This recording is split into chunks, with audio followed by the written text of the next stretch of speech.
Celebrities rumored to be involved in other people's deaths or disappearances. Now, I'm not just talking about like the weird internet conspiracies. I'm talking about the people who actually went to court or actually had multiple people pointing the finger at them, okay? And the first one is going to be Snoop Dogg. You might not have heard about this because it happened all the way back in 1993, but the court case wasn't until 1995. By the way, this is going to be a very long video, so buckle up, get something good to eat, get a little snack, get comfy, and settle in. So Calvin Brodus Jr., a.k.a. Snoop Dogg, and his personal bodyguard had been having beef with this guy. His name was Philip, and I'm going to mess this up, Philip Woldmariam. He was like a rival gang member, and they had been having beef with this guy and his Snoop Dogg's friends and this guy and his friends. Witnesses saw multiple altercations between the groups several times over the weeks leading up to Philip's death.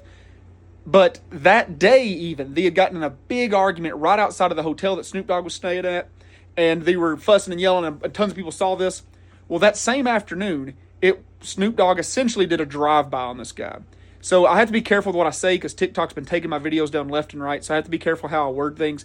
But Snoop Dogg was driving, his bodyguard was in the passenger seat, and Philip Woldmariam was like standing outside on the sidewalk here.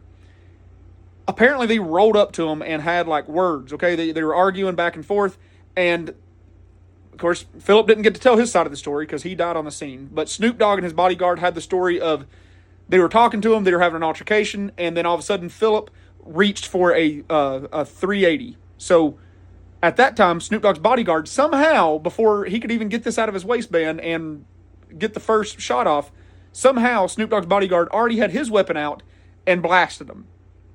If you know how firearms work, I don't think that's possible to have that quick a reaction speed that the guy didn't even get it out of his waistband in time to be the aggressor.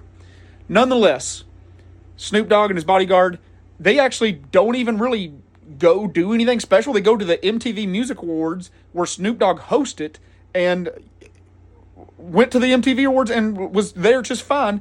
And then afterwards turned himself into the police. Like he's like, oh, wait a minute, I got to go do something real quick and then I'll go deal with the legal repercussions of this. Anyhow, 2 years later is when they finally had the court date. So he got out on bail that same day. He said it was self-defense. They had no other option. And here's where things get real fishy. A lot of people think that Snoop Dogg either paid off someone to lose the evidence or he got somebody to sneak in and steal the evidence. Whatever way you want to say it, maybe it was the Illuminati, the powers that be, made this all go away. Who knows? But it got ruled a mistrial because they couldn't find any of the evidence they had collected.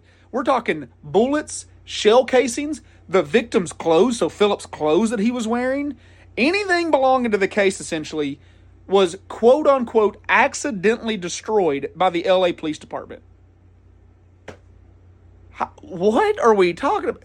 Loads of evidence that should have gone to multiple different areas. The clothes, the bullet case, there's ballistics, there's, analysts. These things would be in different departments. But somehow it all got lost. All of it. It accidentally destroyed is what the police department said.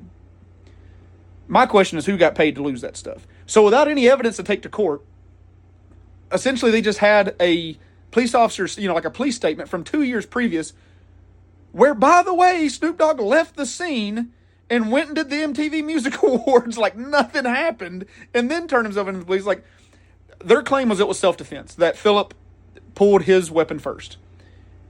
If you know anything about how that kind of stuff works, that could not have been the case. It just, I don't know, maybe it was. Maybe I shouldn't even dig into the conspiracy theory. Maybe Snoop Dogg really didn't mean to roll up on a guy that was standing on the sidewalk and somehow start a conversation that led to a pew-pew, shootout.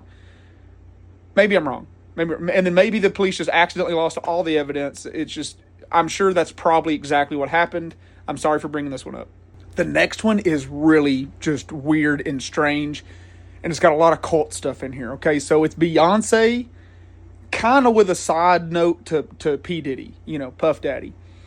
So Beyonce and Aaliyah, Aaliyah, right? She passed away in the plane crash back like in the early 2000s. So it was actually in 2001, right like off the Bahama Islands. She was actually coming back to the United States from the Bahamas where she was shooting a music video. The plane crash happened about 6:45 at night. Now here's the thing where it gets weird, okay? Aaliyah and Jay-Z at the time were in a supposed, like it's very, very rumored. There's tons of photos of them together, and they went to tons of events together, and everybody in the inner circle was saying that they was together, but there was never a public official announcement that Aaliyah and Jay-Z were together. But essentially, Aaliyah and Jay-Z were together. Since then, the inner circle said that Jay-Z was obsessed with her, and Aaliyah really didn't want the relationship. Now, if you didn't realize how successful Jay-Z is, I mean, he is a billionaire with a B. Like, he is one of the biggest moneymakers in the music industry of all times.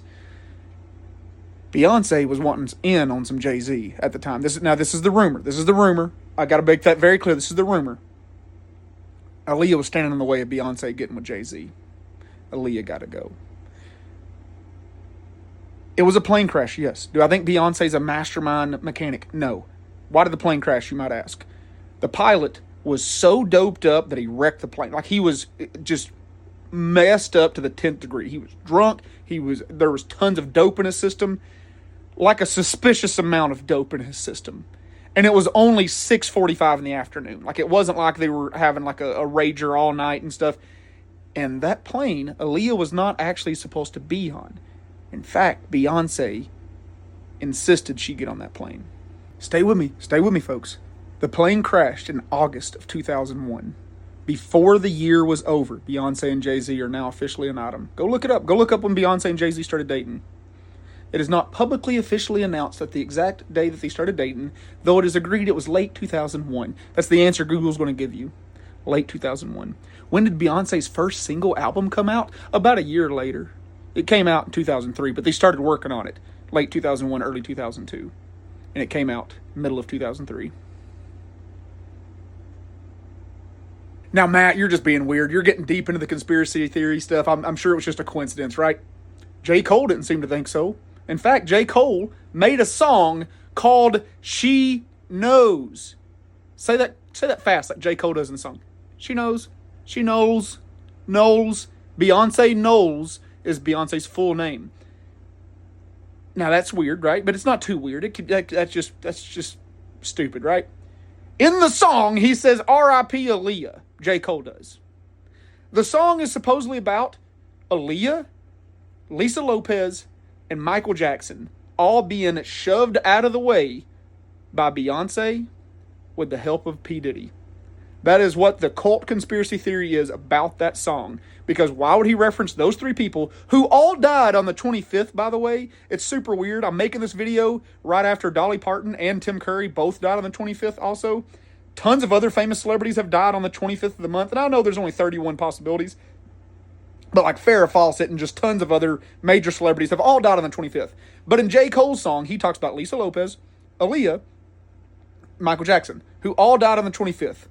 Aaliyah died of a plane crash where a doped up individual was flying the plane. A suspiciously high amount doped up individual was flying the plane that crashed it, okay? Lisa Lopez was ran off the road by a driver in a vehicle that was never tracked down. Go look that up. I swear to God. Okay? Both on the 25th. Michael Jackson, who at the time everybody just thought he overdosed. And then it was ruled later involuntary manslaughter because we found out his doctor overdosed him. Now, I know there's a lot of stuff with that, but Michael Jackson predicted his own death to his family months before he died. He said Sony Records will have me because they wanted his music catalog, and he was actively trying to break away from the label with his music catalog. His music catalog was worth almost $1 billion. Sony Records got his music catalog after he passed away. Because he passed away before he could complete his transition away from the record company.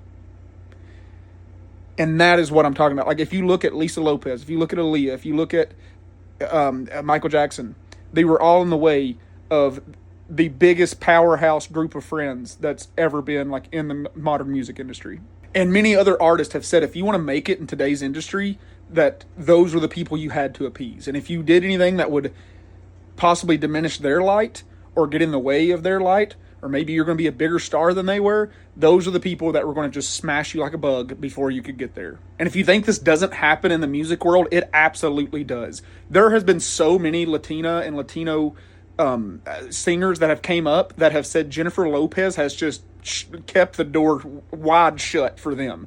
There was one girl that was coming up out of South America that said that Jennifer Lopez essentially stood at the doorway of success for her and was like, absolutely not. Go down that rabbit hole if you want to. Also, Beyonce lost over 10 million social media followers when the whole Epstein file connections came out. That's a whole another thing you can look into that has nothing to do with what I'm talking about now. It's just kind of painting a little character portrait there for you. Christopher Walken and Robert Wagner. That is hard to say fast. I had to retake that like 3 times. I just kept saying Wobbit Wagner. Anyhow, Christopher Walken, Robert Wagner are on the list next for his wife, Natalie Wood. Robert Wagner's wife, Natalie Wood. If y'all don't know what I'm referring to, this was before a lot of our times here. This was back in 1981. So Christopher Walken, we know him. He's everywhere, right? And as of now, as of today in 2026, Christopher Walken is not listed as a person of interest in this case. And I do say right now today because the case is officially open as a suspicious death. Even though it was officially, at first, ruled just a tragic accident. It was just a tragic drowning. Because that's exactly what happened that night. Robert Wagner, Christopher Walken, Natalie Wood, which, like I said, is married to Robert, and the boat's captain. That was the only 4 people on this yacht. They were on a yacht out in the water. Now, you've got to remember that the boat captain works for Robert. Christopher Walken had just rose to fame. Like, he'd been in movies for over 10 years at this point, but, like, his big breakout thing that just made him on everybody's radar had just happened a couple years before this incident, okay? And that's the Deer Hunter. Robert Wagner was already highly successful at this point. And I looked up, he's still alive. He's 96 years old, by the way. And he is considered a person of interest and a suspect in this.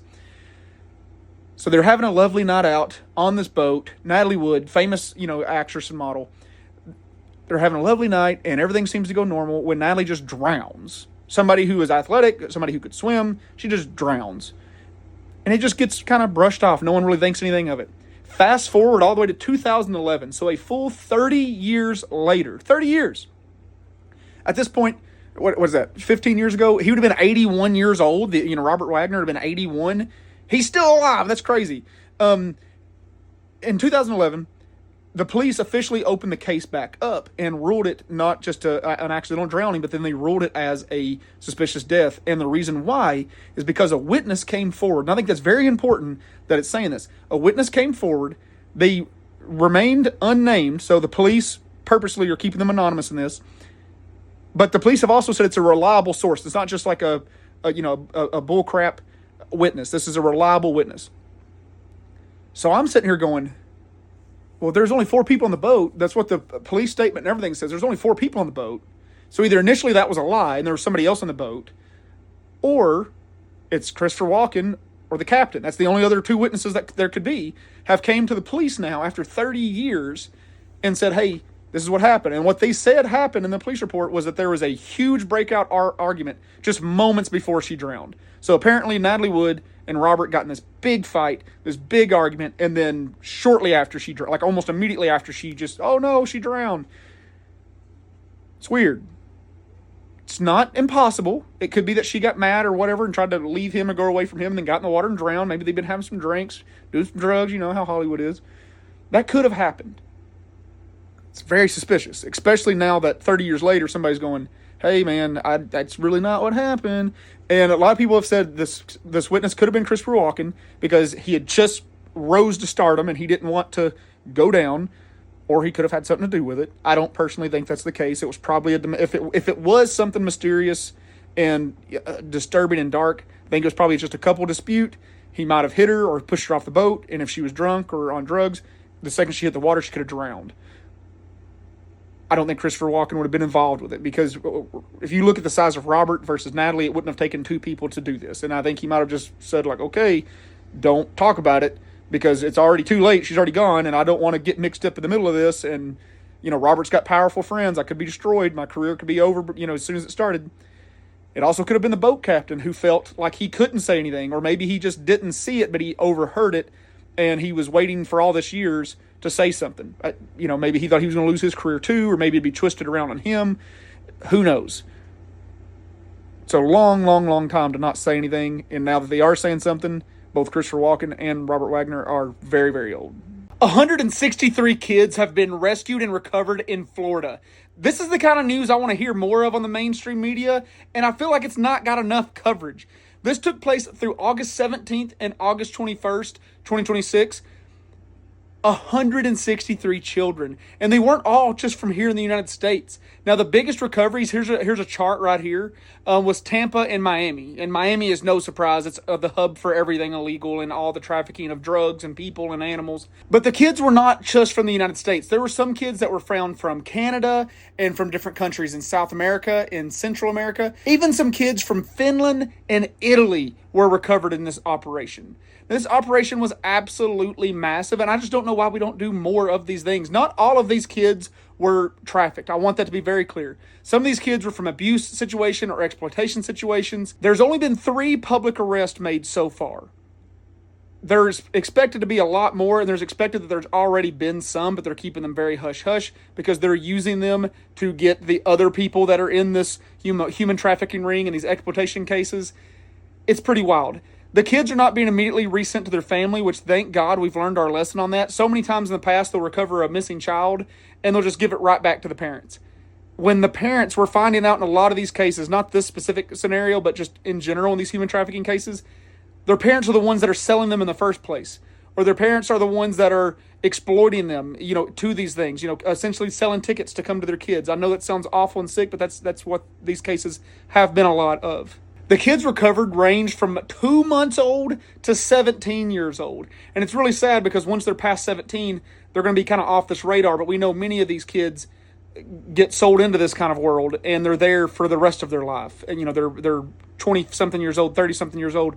And when they've, fulfilled their usefulness, they're either released back onto the streets and where they're essentially homeless because they've been drugged so heavily, they don't know what's real anymore, or they're just discarded and we'll never know what happens to them.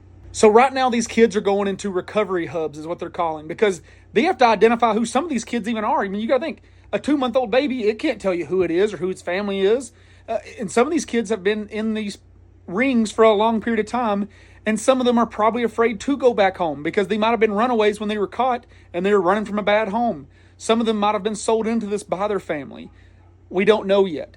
We just know that they are in these recovery hubs while the police are doing more investigations, making sure that they are going to be released back to a safe home. And then also while they try to figure out who some of these kids, like I said, even are. Some of them are not speaking English. Some of them are from all over the world. It's going to take a lot of doing to find these children's homes. So if you or anyone you know has had a child go missing in the recent past, look into this. Your kid might be in one of those recovery, hubs right now. Their kid might be in one of those recovery hubs right now. So I'm sure they're going to be reaching out to a lot of people in the coming days trying to match some of these missing children. They said that is actually the biggest logistical problem right now. Possible serial killer in Oregon takes his own life after 5 human bodies and 4 domestic animal bodies were found dead on the property right outside of Forest Grove, Oregon. Police found 36-year-old Benjamin Charles Parker more than 200 miles away in Enumclaw, Washington, dead in his vehicle from an apparent suicide. Police have not identified these bodies. One statement said they are trying to figure out who they even are, which does kind of give us a clue because it doesn't seem like they're the residents of that property. Because if they were, I feel like it would be pretty disclosed or people would have leaked it online. We don't know exactly the manner of their death, but we do know at 5:27 a.m. on Saturday, August 22nd, that firefighters were called because there was a vehicle on fire at this property. If I had to guess from previous true crime cases, it seems like these bodies were probably put in the vehicle and then the vehicle was set on fire. That doesn't mean that they were in the vehicle or killed in the vehicle. Pretty much no details have been released yet. And they might know exactly who they are, have a pretty good clue, but if they were burned, they would have to get dental records or DNA matching before they could publicly officially claim that it was anyone. We know the 2 cases are connected because police have said that Benjamin Charles Parker has been connected to that property. I believe it said that he was a past residence there or a current residence at this property. And the reason I said possible serial killer at the beginning of this video is the definition of a serial killer is 3 or more bodies on 3 different occasions. If all of these bodies are connected to the same attack, he will not be listed as a serial killer. If all these bodies were from different accounts that happened and they just happened to be found at the same time, then he will be listed as a serial killer. If y'all did not know that's the exact definition, it's 3 bodies on at least 3 or more different occasions. At this time, the only real clue that we have is the authorities said that this does not seem like a random attack. It does seem very pre-planned. We actually have more details about the animals than anything because they have not said if the victims were men or women or adults or children, but the animals was 2 dogs and 2 cats, with a third cat being injured but still alive, and it was taken to a vet hospital where it's expected to make a full recovery. That's a weird twist to put in here because we know that a lot of serial killers start off with animals. It doesn't say if they were all in this vehicle. It doesn't say if anybody was in this vehicle. The firefighters were just called for a vehicle fire when they discovered the bodies. So we're still waiting to learn more details. Stay tuned to this. You can follow the podcast. It's called Matt from Nomads on pretty much all streaming platforms, and then Nomads Animal Encounter here on Facebook and TikTok. A baby is dead after being left in a 115-degree car by a doctor who is also her grandmother. What's crazy about this is right now, no charges being brought against the grandmother. And it doesn't look like as of right now that she's going to stop having to practice medicine. Now, charges could still be brought up just because they haven't yet, but this happened more than a week ago, and nothing has still happened as of today, August 22nd, 2026. I know I wouldn't want that to be my doctor, because if she's that forgetful to forget about her granddaughter in a car, she's going to forget to do something when she's checking you out, okay? This was at the Owensboro Health Multicare in Kentucky.